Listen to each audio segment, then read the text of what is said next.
درود بر همه شما که این ویدیو رو تماشا میکنید و همراز همیشگی شما هستیم.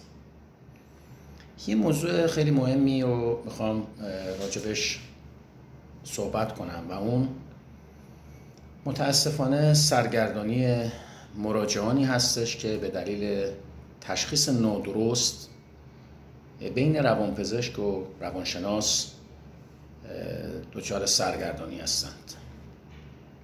یکی از موضوع خیلی مهمی که در امر مداخله روانشناختی و روانپزشکی بسیار اهمیت داره این موضوع هستش که ما این تشخیص رو داشته باشیم که آیا عوامل روانشناختی در ایجاد مشکل فرد، اضطرابش، افسردگیش، نابسامانی‌هاش نقش آفرینه یا عوامل بدنزاد. دو تا اصطلاحی که ازش اسم میبریم ما در متون تخصصی تحت عنوان سوماتوجنسیس و سایکوجنسیس. ساده شدهش میشه جسمزاد و روانزاد. بیمار اضطرابی که به دلیل عوامل روانزاد یعنی عوامل روانشناختی مثل مهندسی در نظر بگیریم نرم افزاری است مشکل فرد یا سخت افزاری است. موضوعی که اگر توجه نشه باعث میشه که بیمار مکرراً مراجعه کرده، تشخیص درستی داده نشده، داروهای متعدد بهش در نسخه‌های متعدد داده شده و تا دارو قطع میشه در کمتر از 2-3 هفته تمام علائم، تمام مشکلات بازگشت میکنه. چون بیمار عوامل روانشناختی سایکوجنسیس باعث مشکلاتشه. یا برخلافش بیمار یا مراجعه کننده‌ای که مشکلات که داره، افسردگی داره، اضطراب داره، مسائل ابسسیو داره، به دلیل عوامل جسمزاده، عوامل ژنتیک، عوامل هورمونیک، عوامل در واقع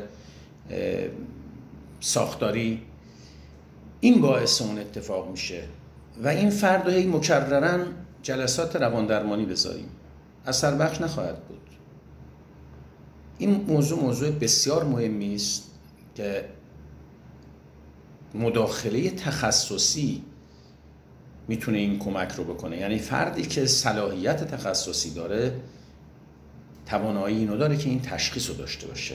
اگر این تشخیص رو نداشته باشه عملاً پیامدش میشه بیماری که 1.5 سال انواع داروهای روانپزشکی رو مصرف کرده و وقتی مراجعه کرده وابستگی به دارو، بعضی از داروها هم به شدت عوارض دارن و عین نقل و نبات متاسفانه در جامعه تجویز میشه یا افراد خود سرگاهی متاسفانه مصرف میکنن، از جمله اونا آلپرازولام، زاناکس، داروهای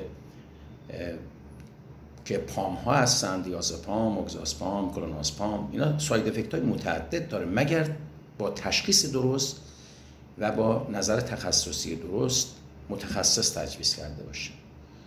لطف کنید به این موارد توجه بفرمایید و منتشر بکنید این ویدیو رو که آگاه سازی اتفاق بیفته و کمک مؤثرتری بتوانیم به افرادی که نیاز تخصصی دارن داشته باشیم. در پناه خدا باشید.